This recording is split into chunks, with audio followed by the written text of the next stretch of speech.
Oh, we're on the hey Omega. Yes, Gunner. So, did you notice there were small technical glitches with last night's Raw? Perhaps a few. It seemed like Mr. Dunn was kind of off last night. Am I wrong on that one? It wouldn't be the first time, I suppose. I mean, you have the lights on, and all of a sudden someone's music starts, and then you turn half of them off. It just, I don't know, it doesn't make sense to me. But you know what else doesn't make sense? Not starting the show. So we're going to do that.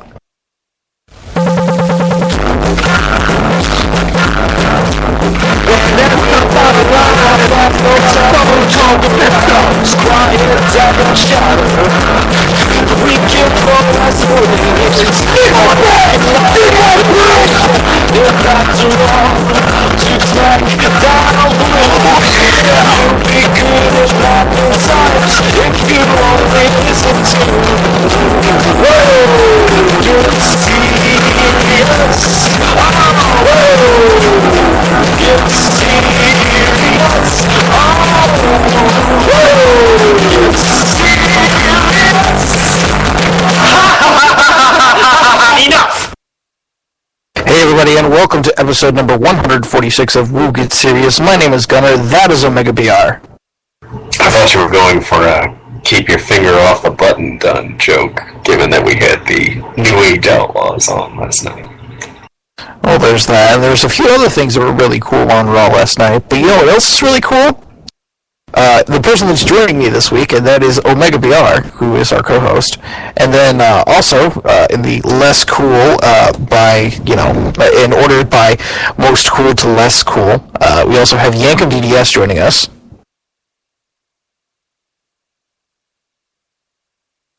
Somewhere out there beneath the pale moonlight. And he's currently not here right now, but joining us, serenading us into the new year and into our pre-Royal Rumble show, it's the one and only Matt Jester.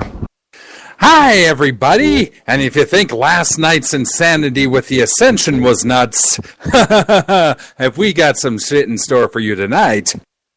Not really. Let's get started with something crazy, though. And that's the news.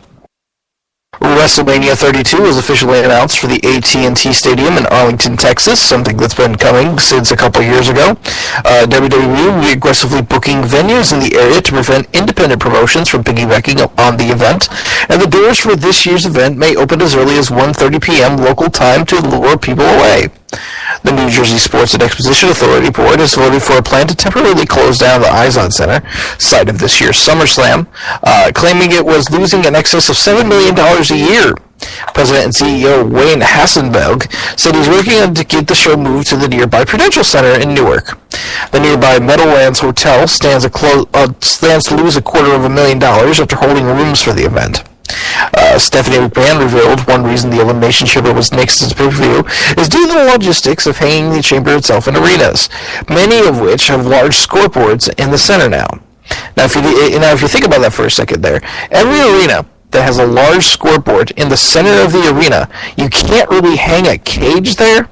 So in smaller arenas, you will definitely see more cage matches and things like that. But if you're going to see the Elimination Chamber, don't expect it to be in those kinds of places. Well, I think you can hang a cage okay, because it's really just four walls, but the chamber itself, which is this massive domed structure, and you know, it's not easy to get it up there in the first place, because it really does weigh,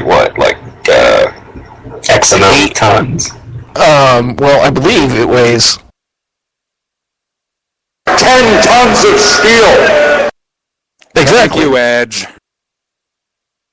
Yeah, so, speaking of large scoreboards, the AT&T Center with that gigantic dual screen in the middle. So, does this mean we're not going to ever get Elimination Chamber ever again? Because that was one of my favorite pay-per-views. It doesn't mean that. It just means the chamber match is now unattached to a pay-per-view gimmick, so therefore you're going to have the Elimination Chamber match in appropriate places where they can book it. So maybe like June or something? Perhaps a SummerSlam, which, speaking of, I don't think they'll be moving to the Prudential Center. I think they'll be trying to get a more acclaimed venue. They might even go back to the Staples Center if it's available. Well, all I can say is it's amazing that they're going to shut down the Izod Center for a little while, but yeah, this has got everybody scrambling. Well, at least it's now and not like May, when it would be really problematic.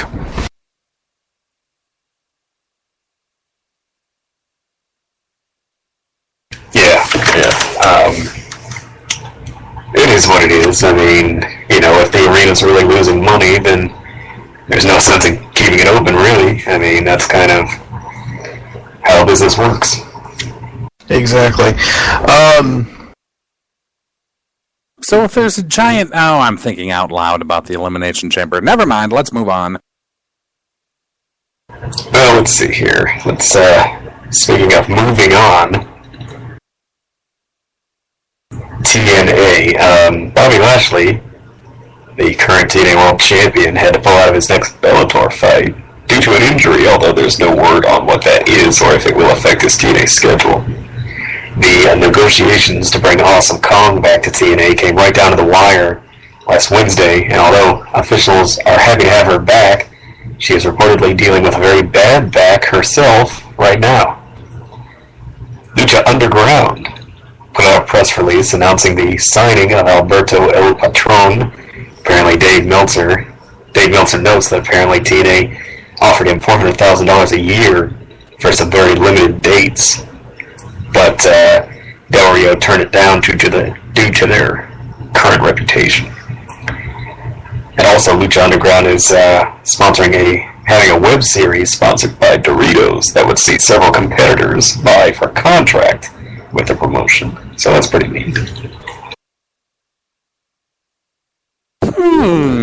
Now, let me get this straight. If Bobby Lashley can't fight in Bellator, but you would think that would put the kibosh on anything he'd do with TNA as well. It would depend on the injury or the kind of injury, because he could still have an injury and not be able to continue on.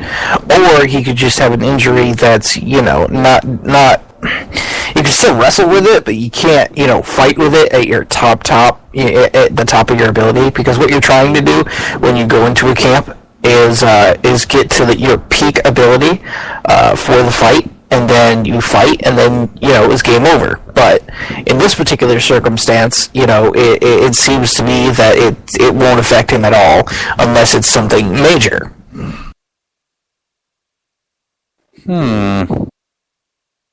I think the more interesting thing here is the rise of Lucha Underground. It's interesting to see in the past couple of months how much people have really enjoyed that product. I understand that it's a very, very good television program. I have only seen the first episode, which was quite good, by the way. And I know that they crowned their heavyweight champion. But at the same time, Doritos sponsoring a web series, that is quite interesting in and of itself. And ADR jumping over to this promotion just further brings the credibility to it. I don't see it, growing huge, but I definitely see a bright future for this promotion, which is very awesome. Oh yeah, definitely a good start, and I'm sure love to see what AEP, I guess we got to call them now, brings to the Lucha Underground Squared Circle. The only thing worrying about this news is Awesome Kong's got a very bad back. I don't want her. She's had health problems in the past, and I don't want her to get fucked up anymore or anything like that. Hopefully they are, TNA, they care about their superstars, crack health team and all that. They would never endanger one of their talents. Speaking of things that are endangering, it's announced that WWE Tough Enough will return on the USA Network with a new format, featuring live and interactive elements. Daniel Bryan revealed he was cleared to wrestle the day he announced it, and he was originally supposed to face Sheamus at WrestleMania 30. Kevin Nash's Legends deal was officially reinstated after the domestic violence charges against him were dropped. The assault charges against Heath Slater were also dropped due to the expiration of the statute of limitation. A particular user of a particular website named Metsfan Forever claims Dolph Ziggler's improv comedy bookings, done separate from the WWE, was the main reason he lost the Intercontinental Championship. He also claims former CZW World Champion Biff Busick is getting a tryout with WWE, which Gabe Sapolsky apparently was fucking furious about, though he denies this on Twitter. I'd like to bring back a story. If you've seen the CM Punk shoot, or potentially watched on WestTube, it's this joke that Punk tells during one of these shoot interviews about how he calls Gabe up and pretends to be Homicide, and tells him all this stuff, and Gabe gets really mad and blah blah blah blah blah. I bet you it was one of those, oh god, here we go, fuck situations. And then he cooled down afterwards. It was fine. There's been a bit of a mini controversy as to whether this Mets fan fellow is legitimate. All I can really say about it is that he's been right quite a bit. Plus the fact that he has the benefit of actually he's apparently been identified as a former WWE writer, not someone who was with them for years and years and years, but someone who was there, and so you think that would lend to his credibility a little bit as far as maybe him having some kind of in terms of this kind of information. But basically, he seems to have been right more times than he's been wrong, and about things that you couldn't just simply guess. So I guess what I'm saying is, I'm not saying he's the be-all end-all, of course, but he appears to be worth listening to, at least at the moment. Well, I don't know about, Mets Fan Forever or whoever, what the deal with Bill Buskey and Gabe Sapolsky. Yeah, I'm gonna totally. You're really butchering those skis there. I know, but a little bit of good Worse than a tree in Sunny Bono. All right. Do we think that Tough Enough returning will be a fun program? Because, 2 words, Total Divas, and that kills me for wanting to see anything outside of main wrestling shows. Well, if it's anything like the one we just had a couple of years ago, then I'm not really... I'll probably still watch it, but I'm really not very interested in it. I mean, it seems to be a means to a pointless end in a way, just like with Total Divas. There's not really a point behind it other than the sort of gimmicky drama, which I guess as wrestling fans we can't completely complain about, but I would be more interested if it was more about finding somebody who could be a legitimate star and not just somebody who just somebody. It's a reality shows. They're always more about the journey than the destination. Which if the goal was to find a new WWE superstar, case in point is fucking the winner of the last Tough Enough series. Where the hell is he now? Is he even still wrestling? I don't even know who that was. Big Alex, I thought it was. Alex, Silent Rage, Andy, whatever. Yeah, Silent Rage. That's what it was. Andy something. Yep. That's what I meant. Big Andy. And the other thing about NXT is actually getting pretty prevalent. So if you're going to do Tough Enough and you're doing it more like the old Tough Enough, where kind of relative unknowns are sort of given a shot, then that might be one thing. But I don't know if they'll go that route.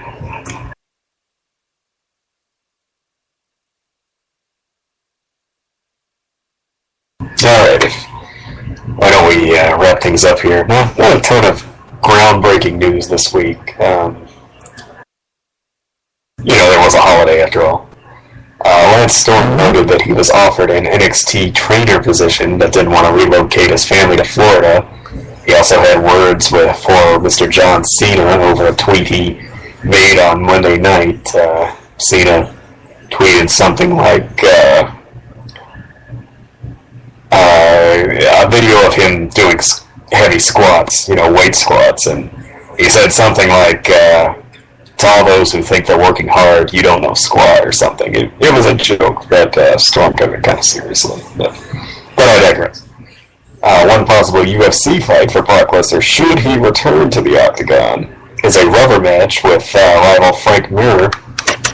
Of course, Lesnar debuted and lost against Mir, and then beat him for the championship. While it is unlikely that... Yes? And to make another note, this would probably be Mir's exit to the promotion, because considering the fact that he's been doing terribly lately. Yep, he's a little long in the tooth. Maybe he should retire as a scuttlebutt. Speaking of retirement, while it is unlikely that Rey Mysterio will be in the Royal Rumble match, one or two NXT stars may participate, and there are rumors that even Team 3D have been in talks with WWE for a guest spot in the match. Of course, it's being held in Philadelphia. And as we all know, Jerry Lawler was moved on SmackDown, but it was partially because they want to give SmackDown, get this, an A-show feel, and they feel that Lawler, as an announcer, helps put it more on par with Raw. Oh, boy. You don't know exactly what to say there. I mean, I'm one of the few people who don't want to badmouth him too much, but damn. I do.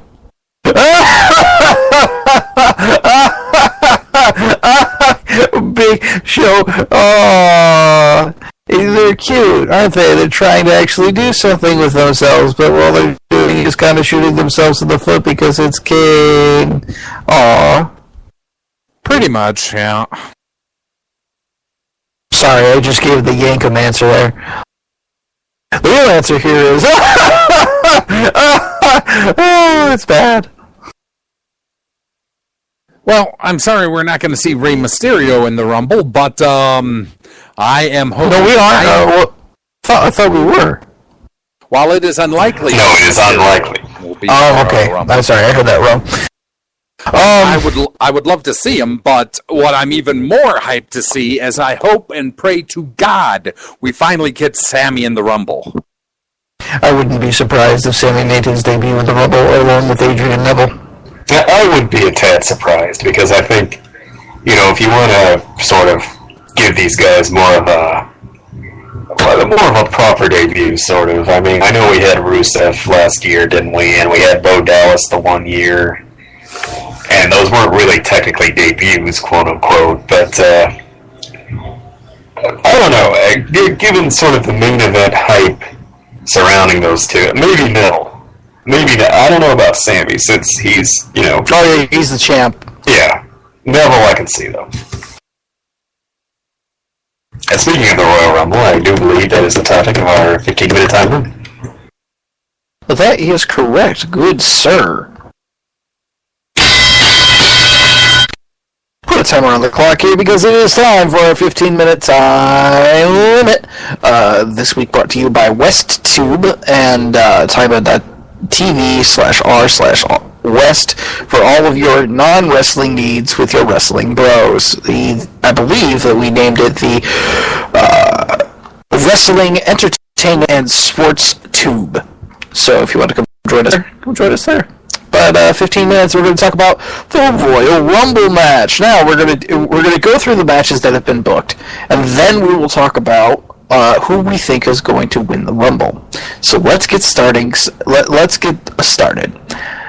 The New Day versus Tyson Kidd, Cesaro, and Adam Rose in a 6-man elimination tag match for the pre-show. I am excited for this pre-show match because I like the New Day. They're kind of getting rough and tumble with how they're doing things, and Cesaro, Tyson Kidd, have the new best tag team move ever. It's no doomsday device, but damn, it does look nasty, doesn't it? It's quite an interesting pre-show match, quite frankly. The fact that it's an elimination match, for one thing, not just a six-man tag. I could see it coming down to, say, maybe Kofi and Kidd, and then maybe Kofi hits Trouble in Paradise and gets the win, I suppose. Or maybe, well, I don't know. I really don't know who might win this one. You would think that Kidd and the New Day won on Raw. Maybe Kidd and Cesaro would kind of bounce back, and Rose is just sort of there because... Oh, remember... Go ahead. I said that I liked New Day, and you guys were like, no, that's a terrible gimmick. And now, Gunner's like, I like New Day. But it is a terrible gimmick. That's the problem, and they have to make it better. These guys are great, and I thought they were great by themselves. They are fantastic. Yes, they are. Turn Adam Rose 100% heel and get it over with. Hell, drop Adam Rose gimmick entirely. Take him back to Kruger. That'd be great. Well, that would require a whole bunch of repackaging and a lot more time and skip him out on the WrestleMania season, but yeah, I can see where you would say that. Let's see here. Let's move on.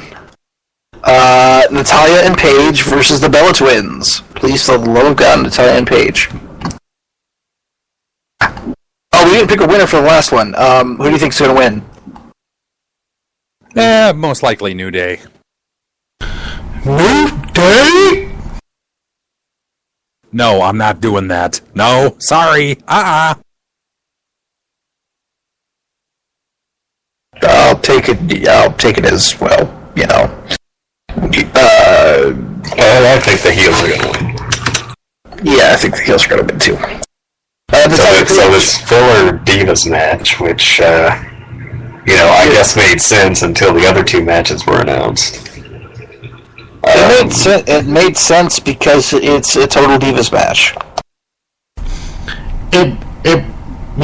It's totally tied in with, well, no, not really, because Natty on Total Divas is mad at Paige, or was mad at Paige, about, trying to scissor her in the middle of the ring, and... Scissor me timbers. I get the vibe that, I guess, either Natty or Paige will turn on the other. Right. 10-1, Natty starts farting again. No. But I do think that that there will be a turn and whatnot. Blah blah blah blah blah. Let's move on. Oh, you didn't know? Your ass better call somebody.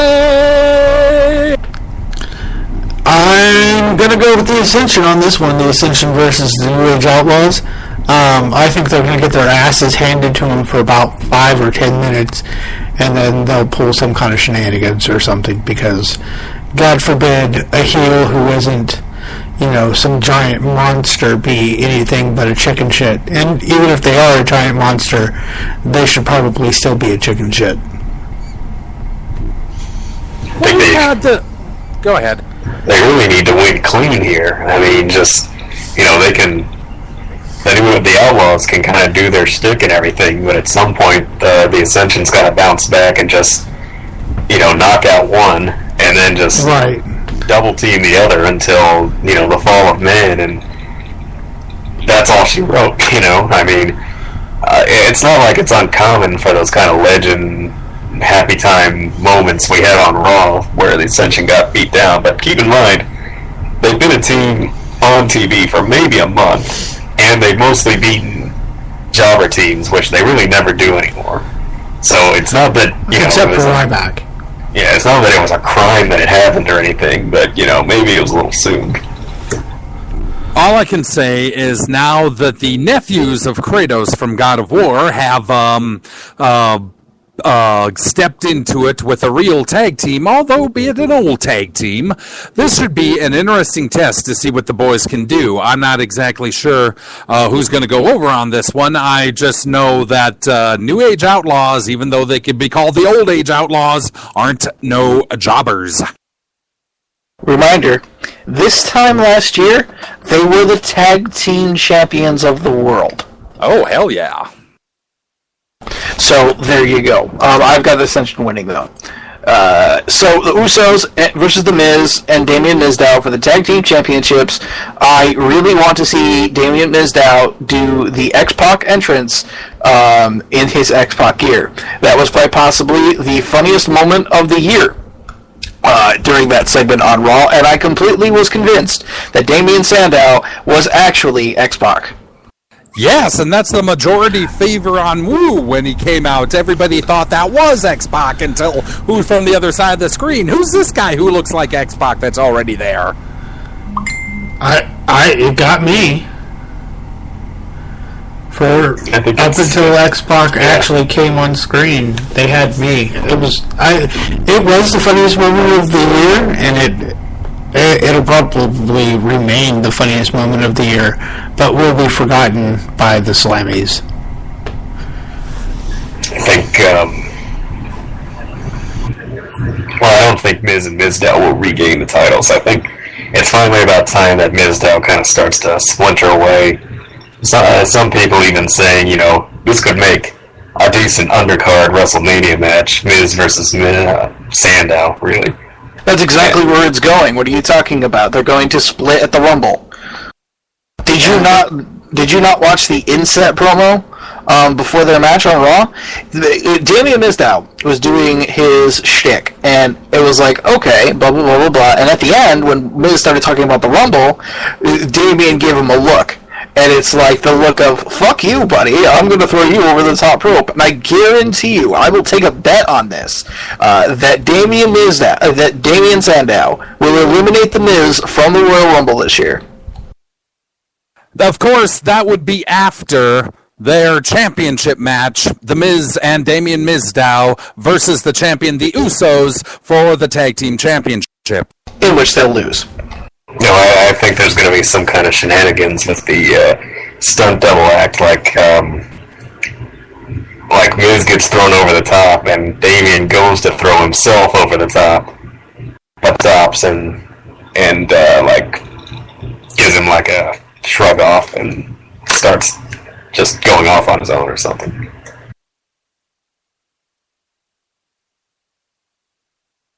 Well, we're going to find out if it starts during the championship match and ends during the Rumble itself. Alright, Brock Lesnar versus John Cena versus Seth Rollins for the WWE World Heavyweight Championship. Who you got? Okay, we're absolutely positive that Brock's going to lose this one, right? No. Okay, at least we got that out of the way. Up until recently, I'd be absolutely positive that he was going to win. But, it's hard to get inside their heads, really. I mean, first they make it a triple threat, right? And Rollins still has the case. So there's a couple different options, which I'm sure that's just what they're doing, is sort of causing the doubt, the seed of doubt and everything, but maybe Cena does win. Maybe Cena wins and Rollins cashes on him. Maybe Rollins goes to WrestleMania and he faces his former Shield mate Roman Reigns, or maybe even Dean Ambrose, or even Daniel Bryan as, the new face of the Authority and everything. Maybe Lesnar does win and Lesnar's the one, and we get that final date out of Lesnar, I mean, they have options, obviously, but they seem to be running with the idea that it's going to be Lesnar. Or at least up until now, that's what it was.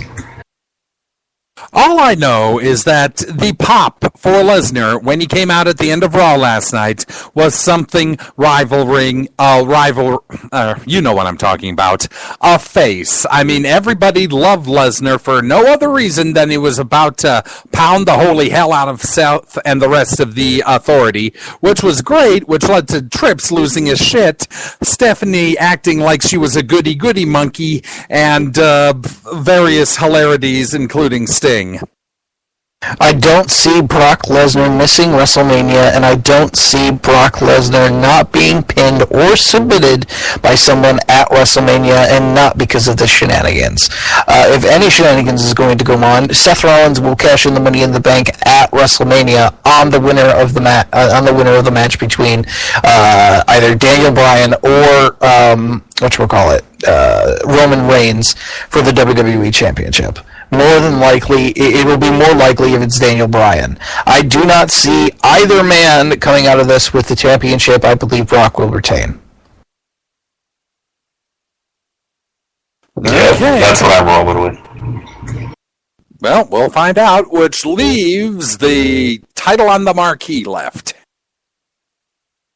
Let's just, since we only have like 4 minutes left anyway, let's just ruin all the fun and all the speculation. There are only 2 men it could possibly be, and Wade Barrett and Kofi Kingston, you're right. It's a real missed opportunity if those 2 men aren't the final 2. I'm sorry. Did you... Wade Barrett and Kofi Kingston? That's a weird way to pronounce... That's a weird way to pronounce Heath Slater's name. Oh, please. He has even less of a chance than Justin Gabriel. Was even less of a chance than Great he's out of the company. Oh, well. Anyway, oh, never mind. Go ahead. I was going to say, who the fuck is Diego? It's going to be Daniel Bryan. No, I think it's going to be Roman Reigns. Okay, why? Because for many, many weeks now, they've been running with the idea that it has to be Reigns. They're sticking to their guns. Unless there is a last-minute decision that they finally snap in the back of their minds and say, you know what, we just can't do it. And they go with Bryan. But, I mean, Reigns is a VIP experience at WrestleMania weekend, along with guys like Sting. He's front and center on the WrestleMania preview magazine, among guys like Bryan, Cena. Not even Cena's the front and center. He's next to Reigns. Bryan and Sting.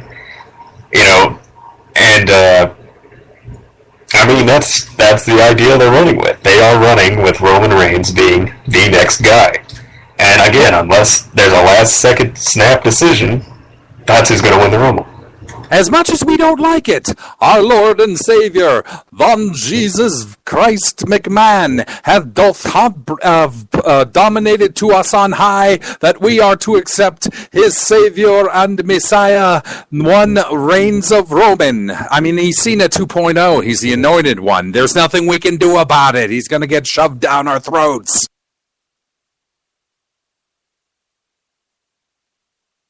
I don't know. I mean, personally speaking, I want you want Bryan to win. You want the really good story to actually come through here, and the person that just got back from injury, who was hot as shit, who never really lost the title, to actually get back there, to get back on top.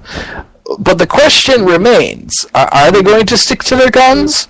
My head says no, because of the business decisions. In my heart, though, Roman Reigns will stand tall for about 30 seconds on WrestleMania 31 as the WWE Champion. Sad but true.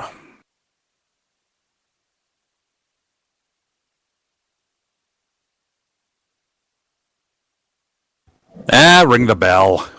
Might as well, because Yankum doesn't want to talk.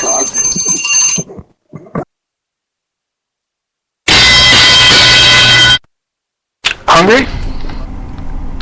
I could go for a little bit of ice cream. Hey, bet you could. Alright, guys, let's do the rating. Let's do Dairy Queen drive-thru. And the first thing in the Dairy Queen drive-thru is the ratings, read by Isaac Yankum, DDS. If you need your teeth fixed, stop smoking meth. That's my advice. Yeah! Here's a really funny tidbit. Do you remember the Dean Ambrose bit with the psychologist? Yep. What about Yes. And he showed him the picture of the dentist. What did he say? Right. No, he showed him a picture of Kane, and he said dentist. No, he said toothpaste. It was hilarious. Oh, that's right, he did say toothpaste. Which was a nice subtle nod to me. Alright, Total Divas rating is delayed due to Martin Luther King Day. Impact scored a 359,000 on its premiere Wednesday night episode on Destination America. SmackDown, the first edition of SmackDown on Thursday nights averaged 2.675 million viewers, up 10% from last week's Friday night edition. It was the number one show on cable, which is pretty impressive. And Raw, of course, we couldn't get the rating because of Martin Luther King holiday. And now, with the birthdays, murder. I'm gonna just stab in the dark and say that they actually want me to do the birthdays, but the birthdays, person, place, or thing. On the 21st of January, we have none other than Brodus Clay, now going with the name Tyrus. Then we also have Crimson and Bertha Faye. Now what? Somebody said something. What? There was no one. Nothing. No one said anything. Yeah, it's coming. Anyway. No, you're paranoid. With you guys? I wonder why. Anyway, on the 22nd, we have Mr. Nebula, or is that just M Nebula? It should be Crab Nebula. Anyway. It's M Nebula. M Nebula and Super Callow. Then on the 23rd, we have none other than Mike Seidel. It's the Y. It sort of loops. Mike Seidel. Mike Seidel, yes. And in the move that will probably get my house raided by extremists, we have Muhammad Yon, Y-O-N-E, Yanni. That sort of sounds like a... No, it's not Yanni. It sort of sounds like a Jewish name mixed up with an Arab name. It's not. Wow. Can you just move on, that gesture, because All right. every show you manage to say something racist, and What? That sounds Super racist. Oh, come on. every show. No. And on the 24th, we have C.W. Bergstrom, which I think is a car dealership. And then Sterling James Keenan. Then, none other than Floyd Money Also known- Mayweather. Also known as it's also known as Corey Graves. Okay, if you say so. And Floyd Money Here we Mayweather. go. And, yep, Japanese name, watch it. Sensuke Nakamura. Is that right? Okay. Wow, he was No, so close no. with that. Yeah. You were almost there. There was an H in there. Shinsuke Nakamura. Shinsuke. Like getting kicked in the There you shins, go, okay. buddy. Which I get every single time I do the birthdays, kicked in the shins. And then rounding us out, we have none other than the Big Show and the Nature Boy, Ric Flair, Big. who got into an interesting altercation that we made a gif of last night on Raw. I'm sorry, you must define interesting in a different manner than I do. What? Him getting knocked out is not interesting? No, the only thing interesting about that segment was Shawn Michaels. I've never seen anyone do shtick that hard. Oh, love shtick. Have you been paying attention to Michael's entire career? Oh, Jesus. It was Yeah, yak. we got- We're moving on. Don't be a stick in the mud. Ah. He gotcha. And Shogun with the jokes. And now it is time for This Week in Wrestling with Omega BR. Yes, this week in wrestling history, circa 1880, we're at the original Madison Square Garden in New York City, New York. William Muldoon defeats Theobald Bauer to become the first American Greco-Roman heavyweight champion. He would hold this title until his retirement at the end of 1891. Jump to 1948, where Gypsy Joe Dorsetti defeats Billy Hickson for the Pacific Coast Light Heavyweight title in Eugene, Oregon. And in 1996, it was Ultraman 2000 defeating Psychosis for the Mexican National Welterweight title in Tijuana, Mexico. Happy Trails time! Oh, sorry. And that was This Week in Wrestling History. I got a little too excited there. Happens quite often, actually. Happy Trails time. Happy trails to former WWE superstars Big Vito LaGrasso and Evan Singleton. Adam Mercer, developmental, would filed a class action concussion lawsuit against the WWE in the state of Pennsylvania, represented by the same lawyer as Billy Jack Haynes, who also has a lawsuit currently ongoing. And happy trails to the kid in the front row at Raw, who Triple H made cry. He then broke character to assure the kid that everything was alright, and even allowed him to go backstage. That was nice of him to break kayfabe and reassure that kid. I even said, good on you, Triple H, on Twitter. Not that he'd, of course, read it or anything, but hopefully after that picture went viral, we think of WWE Creative as a little bit out of touch, but at least, Trips can get his head out of his hind end and knows when to make a proper positive impact. All I can say is if I'd have known that all you had to do was to go backstage and meet Sting with Cry, I would have done that years ago. I'm sure you Isn't that what you do normally? Only after sex. And that's too much information that I needed to know. Oh, so it's never happened. Okay.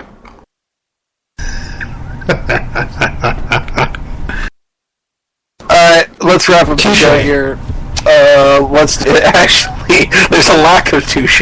That's your problem. Let's wrap Plugs time! Plugs. Alright, you can visit us online, smarkstark.com. You can check out all of our podcasts there. Spreaker.com/smarkstark if you want to listen to us live on the air. You can also listen to us on timeit.tv/wooladio. We have a Twitter account, twitter.com/smarkstark if you'd like to interact with us there. Usually we like to be there for Raws and whatnot, but, sometimes we miss it, sometimes we don't. We also have Facebook.com/smarksnark and smarksnark@gmail.com or booking@smarksnark.com if you'd like to come on the show. Alright, everybody, thank you very much for listening. We appreciate it, and we wish you well in your past, present, and future endeavors. Now remember, we haven't seen the bunny for about 3 weeks now. Are we sure he hasn't been turned into... There's only one thing to do in this situation. Oh, never mind, it was too late. I was going to kick NJ from the server, but he stopped talking. Whack-a-mole. Good night, Martha.